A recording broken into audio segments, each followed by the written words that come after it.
Hi everyone, welcome to Magadh ISPCS।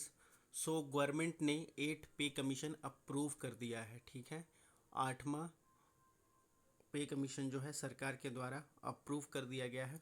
तो इसको हम डिटेल से देखेंगे और देखेंगे कि ये हमारे एग्ज़ाम के पर्सपेक्टिव से कौन कौन से इंपॉर्टेंट टॉपिक है वो हम इसको देखेंगे। ठीक है, तो let's move on the topic.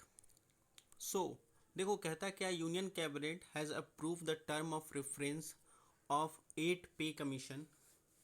तो यूनियन कैबिनेट के द्वारा जो है आपका 8वां सेंट्रल पे कमीशन है वो अप्रूव कर दिया गया, जिसको टर्म ऑफ रेफरेंस कहते हैं वो। ठीक है, जो कि डिसाइड करेगा आपका पे स्ट्रक्चर को। ठीक है, ये जो टर्म ऑफ रेफरेंस है ये जो अप्रूव किया गया, ये लोग आपके डिसाइड करेंगे क्या, आपके पे स्ट्रक्चर को, कि क्या क्या पे का स्ट्रक्चर होगा और रिटायरमेंट बेनिफिट क्या होगी जो कि यूनियन गवर्नमेंट के एम्प्लॉय को मिलेगी। ठीक है, तो ये टर्म ऑफ रेफरेंस के द्वारा डिसाइड किया जाएगा। आगे देखो, इसमें बात करता है,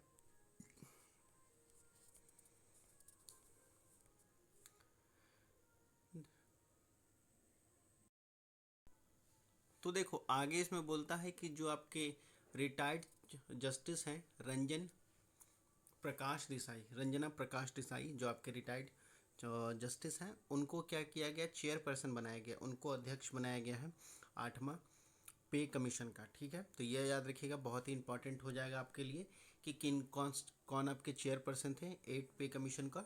तो जस्टिस रंजना प्रकाश देसाई को बनाया गया। ठीक है, ये रिटायर्ड जस्टिस हैं। ठीक है, आगे बात करता है उसके बाद कि प्रोफेसर पुलक घोष, जो कि Indian institute of management IIM Bangalore के प्रोफेसर हैं, उनको अपॉइंट किया गया है आपको as a part time member. और साथ ही साथ पेट्रोलियम सेक्रेटरी जो है पंकज जैन जी, उनको अप्रूव किया गया है, उनको अपॉइंट किया गया है as a serve as a member secretary. ठीक है, तो ये तीनों नाम याद रखिएगा, बहुत इंपॉर्टेंट हो जाएगा।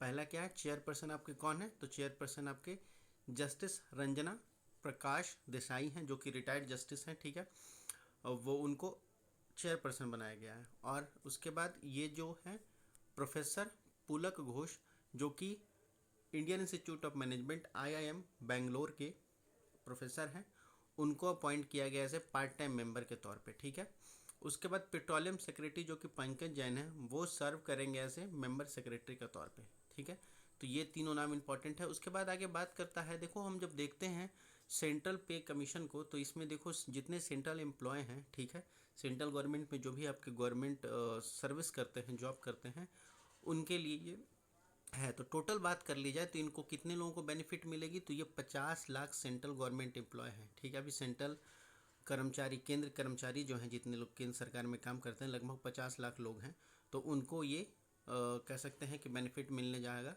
और ये आगे बात करता है क्या, कि ये इतने लोग जो हैं, इनको क्या किया जाएगा, कंसल्ट किया जाएगा, और जो कि अब वेरियस मेनी स्टेट में हैं, जिनके कह सकते हैं कि सर्विस को एक्सटेंड लेकर, तो ये आपको वहाँ से कंसल्ट किया जाएगा। ठीक है, आगे इस न्यूज़ में और बात क्या करता है कि देखो, the formation process is involve the, देखो इस फॉर्मेशन में कौन कौन सी कह सकते हैं कि मिनिस्ट्री आपकी इन्वॉल्व है, तो देखो डिफेंस मिनिस्ट्री है, होम मिनिस्ट्री है, रेलवे मिनिस्ट्री है, और डिपार्टमेंट ऑफ पर्सनल जो कि होम मिनिस्ट्री के अंदर आता है वो है DOP।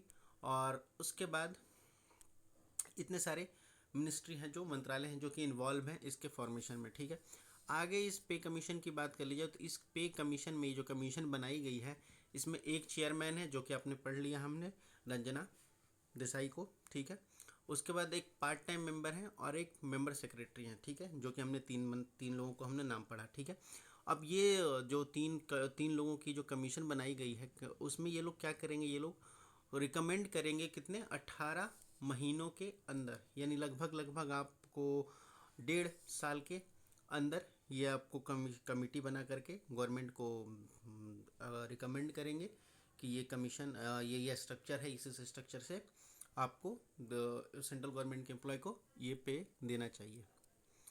उसके बाद देखो आगे बात करता है कि the government has announce the formation of CPC in January this year. ठीक है, गवर्नमेंट ने अनाउंस कर दिया था कि वो इस साल जनवरी में कि वो CPC बनाने जा रही है। ठीक है, सेंट्रल पे कमीशन बनाएगी, फॉर्मेशन करेगी इसी साल 2025 के जनवरी में, कह सकते हैं अश्वनी वैष्णव के द्वारा अनाउंस किया गया था। ठीक है, उसके बाद देखो यूनियन मिनिस्ट्री है अश्वनी वैष्णव, इन्होंने बताया कि जो भी प्रिंसिपल अप्रूवल होगा फॉर्मेशन का 8 पे कमीशन का, जो कि आपको जनवरी से ग्रांट कर दिया गया था 2025 के जनवरी से, तो वो आगे फॉर्म होगा और ये कमेटी बन के तैयार होगी।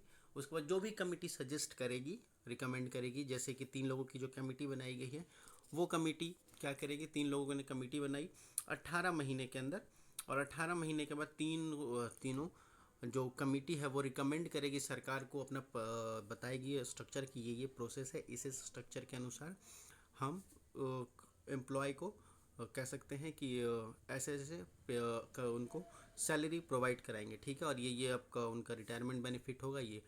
उसके बाद सरकार उस पर हामी रखती है या नहीं रखती है, वो सरकार की बात है। सरकार को वो अच्छा लगेगा, सरकार हामी रखेगी, सरकार आगे अप्रूव करेगी, फिर वो लागू कर दिया जाएगा 8वां पे कमीशन के लिए, ठीक है।